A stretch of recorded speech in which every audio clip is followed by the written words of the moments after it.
जरा सोचिए, अगर आपके फोन पर आपकी ही बेटी का एक प्राइवेट वीडियो सबके सामने आ जाए और जब आप उसे फोन करें और उसका फोन न लगे, उसका फोन बार बार स्विच ऑफ बताए, तो आपको कैसा महसूस होगा। इंदौर के द्वारकापुरी इलाके में एक ऐसी ही घटना सामने आई है। एक लड़की जिसके बॉयफ्रेंड ने प्यार का नाम देकर उसे मौत के घाट उतार दिया। लेकिन बात यहीं पर खत्म नहीं होती। मौत के बाद भी उस लड़के ने इस लड़की की लाश के साथ जो हरकतें करी हैं, वो बताने लायक भी नहीं है। लड़की की मौत के बाद भी वो उसके साथ शारीरिक संबंध बनाता है, उसके साथ बैठकर उससे बातें करता है और तो और उसकी आत्मा को भी बुलाने की कोशिश करता है। वो भी सिर्फ इतना जानने के लिए कि क्या उसकी गर्लफ्रेंड उसे धोखा दे रही थी या नहीं। आज की ये कहानी सिर्फ मर्डर की ही नहीं, ये कहानी है शक, हक और पागलपन की। अगर आप सोचते हैं कि प्यार कभी भी खतरनाक नहीं हो सकता, तो ये कहानी आपकी सोच को पूरी तरह से बदल देगी। ये है इंदौर का वो केस जिसने प्यार को डर बना दिया। So hey everyone, this is Bhumi and today we are talking about a brutal and horrific love story murder case. Indore का द्वारकापुरी इलाका एक आम सी रिहायशी कॉलोनी। यहाँ की गलियां आम दिनों की तरह ही सुनसान शांति भरी थी, लेकिन एक फ्लैट के अंदर जो कुछ होने वाला था उसकी भनक आसपास के किसी भी लोगों को नहीं थी। 10 फरवरी 2026 की सुबह। तारीख तो आम थी, लेकिन किस्मत को कुछ और ही मंजूर था। एक पिता अपनी बेटी को बाइक पर बिठाकर नगर निगम ऑफिस की तरफ ले जा रहा था, बेटी के नाम की स्पेलिंग में सुधार करवाने के लिए। पिता अपनी बेटी से कहता है कि तुम अपना नाम ठीक करवाकर सुरक्षित घर पहुंच जाना। लेकिन उन्हें क्या पता था, वो आज अपनी बेटी से आखिरी बार मिल रहे हैं। ये मुलाकात उनकी बेटी से आखिरी मुलाकात होगी। एक आम सी बातचीत और एक आम सी विदाई। लेकिन इस विदाई के बाद जो हुआ वो इतना भयानक था कि सोचकर ही रोंगटे खड़े हो गए। इन सारी चीजों की शुरुआत कहाँ से होती है, उसे जानने के लिए हमें कहानी में थोड़ा पीछे जाना पड़ेगा। साल 2024, सितंबर का महीना। इंदौर का एक नामी कॉलेज जहाँ पर MBA की क्लासेस चल रही थी। एक लड़की जिसका नाम अभी बाहर नहीं बताया जा रहा है और हम भी उसके नाम को गुप्त ही रखेंगे, तो हम उसका एक फेक नेम रख देते हैं, रिधि। तो रिधि MBA में एडमिशन लेकर आई थी। वो बहुत ही ज्यादा होनहार, खूबसूरत और एक अच्छे परिवार की बेटी थी। और इन्हीं कॉलेज के दिनों में उसकी मुलाकात हुई एक लड़के से जिसका नाम था पीयूष धमनोदिया। नाम सुनने में तो कितना आम लग रहा है ना, लेकिन यही आम सा नाम बाद में एक भयानक सा चेहरा बनके सामने आया। पीयूष भी MBA कर रहा था। देखने में साधारण सा लड़का था, बातचीत में बहुत अच्छा, परिवार भी उसका ठीक ठाक था। तो रिद्धि से उसकी दोस्ती हो जाती है और ऐसे ही धीरे धीरे ये दोस्ती प्यार में बदल गई। 2024 के आखिर तक दोनों ने अपने परिवार वालों को इस रिश्ते के बारे में बता दिया। रिधि के परिवार वाले तो राजी हो जाते हैं क्योंकि उन्हें पीयूष एक ठीक लड़का लग रहा था, क्योंकि वो पढ़ाई में भी अच्छा था, बात करने का तरीका भी उसका काफी अच्छा था। इसीलिए घर वालों ने सोचा कि लड़का तो अच्छा है और अगर दोनों एक दूसरे से प्यार करते हैं तो हमें ये डिसीजन इन्हीं पर छोड़ देना चाहिए। और उनकी तरफ से कोई भी नानुकुर नहीं थी। बट बात आती है जब पीयूष के पापा पर, तो वो इस रिश्ते के लिए साफ इनकार कर देते हैं। रीजन हमें नहीं पता, बट वो उनकी शादी के लिए नहीं मानते हैं। लेकिन पीयूष का कहना था कि एक न एक दिन मैं अपने पापा को मना लूंगा, और वो फिर भी ये रिलेशन कंटिन्यू रखता है, जो एक हिसाब से अच्छी बात है। बट ये चीजें बाद में कितनी बुरी हो जाएंगी ये अभी हमें नहीं पता। सब कुछ आम था, सबकी जिंदगी अच्छे से कट रही थी। इन दोनों के बीच प्यार था, भरोसा था, विश्वास था। लेकिन किसी को अंदाजा नहीं था कि इस प्यार की नींव में एक दरार भी है। 10 फरवरी 2026 सुबह के लगभग 10:30 बजे निधि के पिता ने अपनी बेटी को नगर निगम के ऑफिस पर छोड़ा। देन फिर वो अपनी दुकान की तरफ चले गए, जिसके बाद रिधि ने अपना काम निपटाया। फिर वो एक कॉल करती है। हेलो छोटू, आज मैं दोस्तों के साथ एक बर्थडे पार्टी में जा रही हूँ, रात को 11 बजे तक आ जाऊंगी, तो तुम ये सारी बात पापा को बता देना। ये सब वो अपनी छोटी बहन को बोल रही थी। छोटी बहन को भी कोई शक नहीं हुआ। वो बोलती है कि आप 11 बजे तक पक्का आ जाना, मैं ये बात घर वालों को बता दूंगी। लेकिन असलियत तो कुछ और ही थी। रिद्धि किसी बर्थडे पार्टी में नहीं जा रही थी, वो पीयूष के साथ उसके अपार्टमेंट में जा रही थी, क्योंकि पीयूष ने उसे बुलाया था वहां पर। बाद में जो CCTV फुटेज सामने आए, उनमें विधि और पीयूष साथ साथ जाते हुए दिख रहे थे। लड़की के कंधे पर बैग था और पीयूष के हाथ में कुछ सामान, और ये लोग बिल्कुल नॉर्मल कपल लग रहे थे। यहाँ जब 5 बजे तक रिद्धि घर नहीं पहुंचती, तो उसके पिता उसकी छोटी बहन से पूछते हैं कि रिद्धि अभी तक घर क्यों नहीं आई। छोटी बहन बताती है कि दीदी किसी बर्थडे पार्टी में गई है और वो 11 बजे तक आराम से घर पर वापस आ जाएगी। पिता भी अब बिना कोई टेंशन लिए अपने काम में लग जाते हैं। क्योंकि उन्हें पता था कि वो किसी बर्थडे पार्टी में गई है और अपने दोस्तों के साथ गई होगी तो वो सेफ ही होगी। लेकिन जब रात के लगभग 10 बज रहे थे तो फिर से एक बार रिद्धि का मैसेज उसकी छोटी बहन को आया और उसमें लिखा था कि अब मैं कल को ही घर वापस आऊंगी क्योंकि यहाँ बहुत लेट हो गया है और मैं अभी आ नहीं पा रही हूँ। बट अगली सुबह जब उसकी बहन बहुत देर तक भी घर में नहीं पहुंचती तो अब घर वाले बहुत ज्यादा परेशान हो जाते हैं। वो लोग उसे कॉल लगाने लगते हैं बट उसका कॉल स्विच ऑफ आ रहा था। उन्हें पीयूष के बारे में भी पता था तो वो पीयूष को भी कॉल लगाते हैं और पीयूष का फोन भी स्विच ऑफ आ रहा था। और तभी अचानक क्या होता है, रिद्धि के पिता को कॉलेज से कॉल आता है, यानी कि रिद्धि के कॉलेज से कॉल आता है। उनके प्रिंसिपल बात कर रहे थे और वो कहते हैं कि आप जल्दी से कॉलेज आ जाओ, आपसे एक अर्जेंट बात हमको करनी है। अब रिद्धि के पिता वैसे ही पहले से परेशान थे और वो ऐसे ही हड़बड़ी में उनके कॉलेज पहुंचते हैं। और कॉलेज पहुंचने के बाद जो उन्हें धक्का लगता है, ये शायद कोई भी पिता नहीं चाहेगा कि ऐसी बात उनके कान में आए, वो भी उनकी बेटी के बारे में। प्रिंसिपल रिद्धि के पापा से कहते हैं कि आपकी बेटी ने कल रात कॉलेज वाले ग्रुप में अपनी एक प्राइवेट वीडियो भेजी। प्राइवेट वीडियो मतलब बहुत ही ज्यादा प्राइवेट, आप लोग समझ ही गए होंगे। शायद वो अपने बॉयफ्रेंड के साथ थी बट उसमें सिर्फ उसका ही चेहरा दिख रहा था। उसके बॉयफ्रेंड का चेहरा, यानी जो भी वो लड़का उसके बगल में था या उसके साथ था, उसका चेहरा पूरी तरह से ब्लर किया गया था और उस लड़के का चेहरा उन्हें नहीं दिख रहा था। बट प्रिंसिपल रिद्धि के पापा से कहते हैं कि आप ज्यादा टेंशन मत लो, हमने वो वीडियोज उसी टाइम पर ग्रुप एडमिन से कहकर अनसेंड करवा दी थी। और प्रिंसिपल उनसे कहते हैं कि आप एक लीगल एक्शन ले लो और पुलिस स्टेशन में जाकर रिपोर्ट दर्ज करवाओ। रिद्धि के पिता अभी ऐसे ही खड़े हैं, वो सब कुछ सोच रहे हैं और उन्हें प्रोसेस करने में थोड़ा टाइम लग रहा है कि आखिर ये सब हुआ कैसे। तभी अचानक से उन्हें बहुत सारे कॉल्स आने लगते हैं। ये उनके नोन पर्सन के थे, यानी कि उनकी फैमिली वाले, उनके रिलेटेबल, उनके पड़ोसी उन्हें बार बार फोन करके उनसे कुछ कहना चाह रहे थे। जब वो किसी का फोन उठाते हैं तो उन्हें पता चलता है कि उनकी बेटी ने 11 ऐसी प्राइवेट वीडियोस अपने स्टेटस में भी डाल रखी हैं। और जब वो ये सुनते हैं तो उन्हें बहुत अजीब फील होता है। वो घर आते हैं, अपने भाई लोगों को बुलाते हैं और उनसे बात करते हैं। अपने किसी नॉन पर्सन को पीयूष के अपार्टमेंट में भेजते हैं क्योंकि उन्हें पता था कि उनकी बेटी कभी ऐसा नहीं कर सकती। वो बहुत ज्यादा समझदार लड़की थी। कोई भी लड़की अपनी खुद की इमेज ऐसे डाउन नहीं कर सकती है। उन्हें फील हो रहा था कि उनकी बेटी के साथ कुछ ना कुछ तो गलत हुआ है। जब उनके नोन पर्सन पीयूष के अपार्टमेंट पे जाते हैं तो वहां देखते हैं कि उसके दरवाजे पर ताला लगा हुआ है और ये देखकर अब उन्हें थोड़ा बहुत शक होने लग जाता है। लड़की के पिता पुलिस स्टेशन पहुंचते हैं, फाइल करवाते हैं और इसके बाद पुलिस उनकी बेटी को ढूंढना शुरू कर देती है। वहां पर पीयूष की भी इंफॉर्मेशन दी जाती है क्योंकि पीयूष जो था वो उसका बॉयफ्रेंड था और बहुत ज्यादा हद तक बात हो सकती है कि या तो पीयूष ने ही कुछ करा है या कहीं ना कहीं वो पीयूष के साथ ही हो सकती है। पुलिस भी आसपास ढूंढने लगती है और ऐसे ही देखते देखते पीयूष के अपार्टमेंट में वो लोग पहुंचते हैं।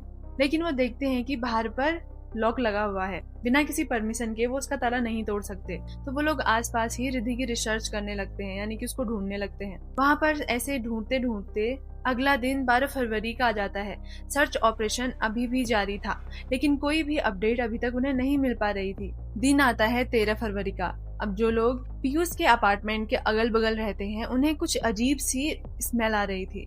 अब कहीं ना कहीं लोगों को उस पर शक होने लगता है क्योंकि उन्हें पता था कि पीयूष की गर्लफ्रेंड इतने दिनों से नहीं मिल रही है और पीयूष भी घर पर नहीं है, बट उसके घर से सड़ने की स्मेल आ रही है। तो वो लोग क्या करते हैं, पुलिस वालों को जल्द से जल्द वहां पर बुलाते हैं और पड़ोसियों की निगरानी में ही पुलिस वाले पीयूष के घर का ताला तोड़ते हैं और घर के अंदर जाते हैं। जैसे ही वो घर का दरवाजा खोलते हैं तो सारे लोग हक्के बक्के रह जाते हैं क्योंकि वहां पर उनके सामने बिस्तरे पर एक लड़की की लाश पड़ी हुई थी, वो भी बिना कपड़ों के।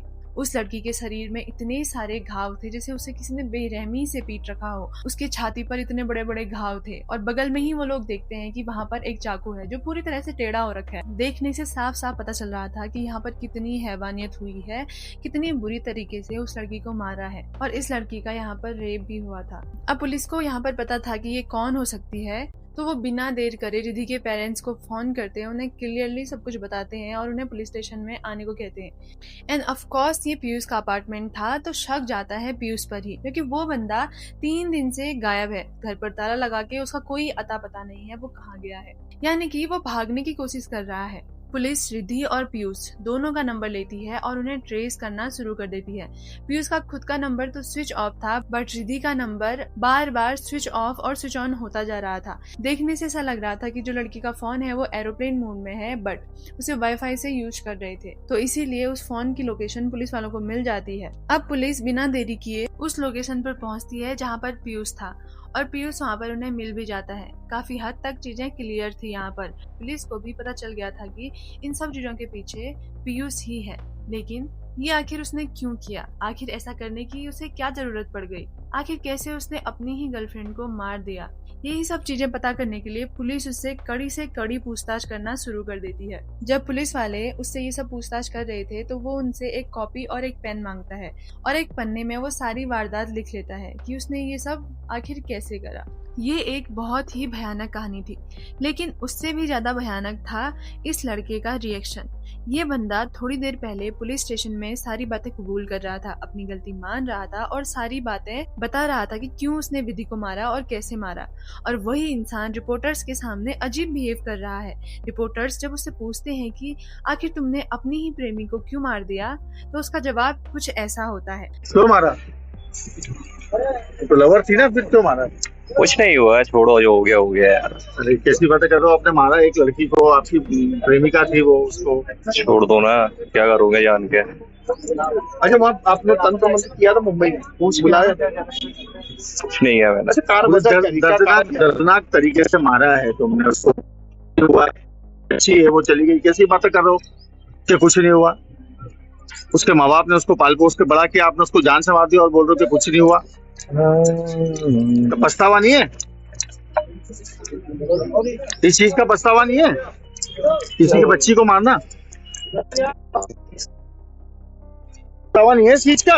इसकी बच्ची को मारा है इतनी हैवानियत के साथ।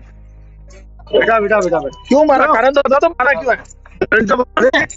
कारण तो बता दे। अच्छे को सबको कारण बताऊंगा अच्छे से। क्या बताएगा?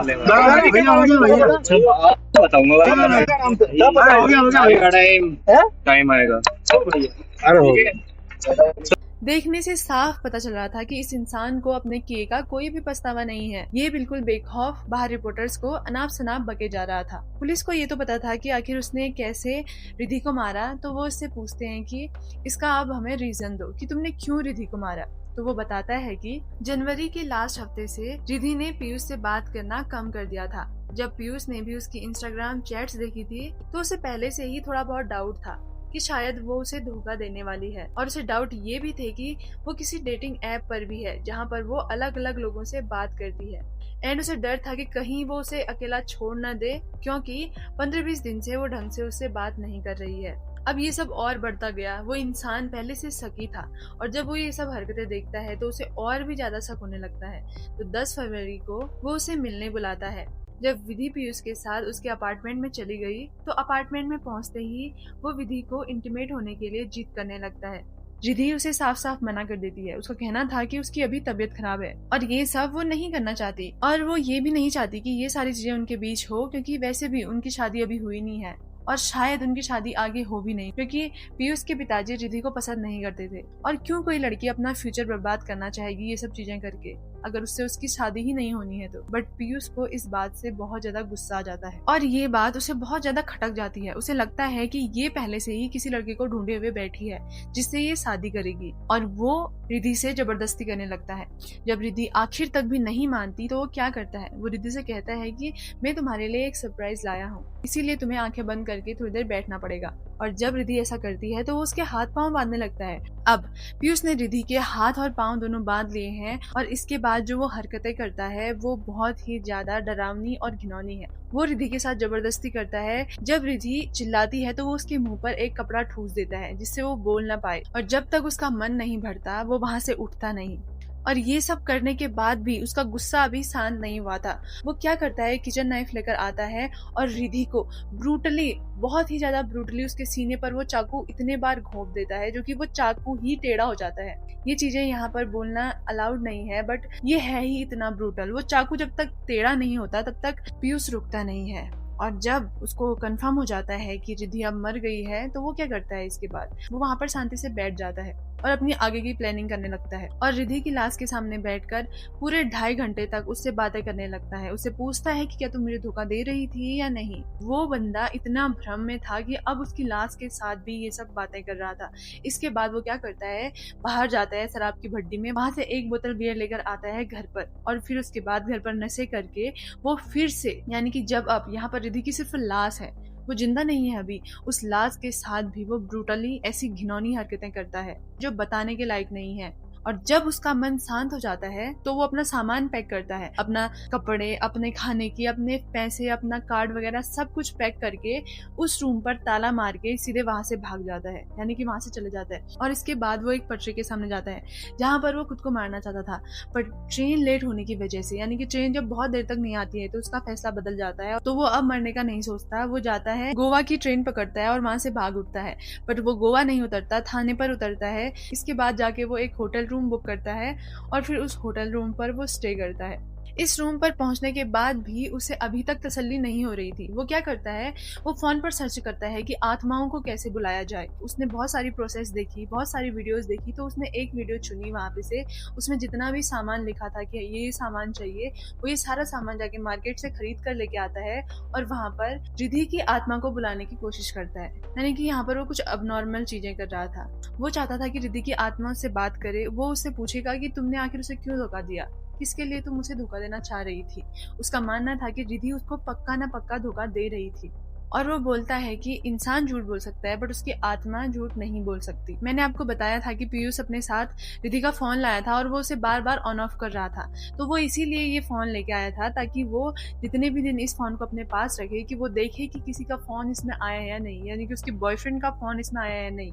बट होता ये है कि यहाँ पर सिर्फ रिधि के पापा और उसकी बहन का ही यहाँ पर मैसेज और कॉल आता है। और ये सब देखकर वो एक हिसाब से बहुत ज्यादा डिसअपॉइंटेड था कि जिस चीज का शक उसे था वो आखिर कैसे नहीं हुआ, जिसके लिए उसने इतना सब कुछ करा वो आखिर कैसे नहीं है।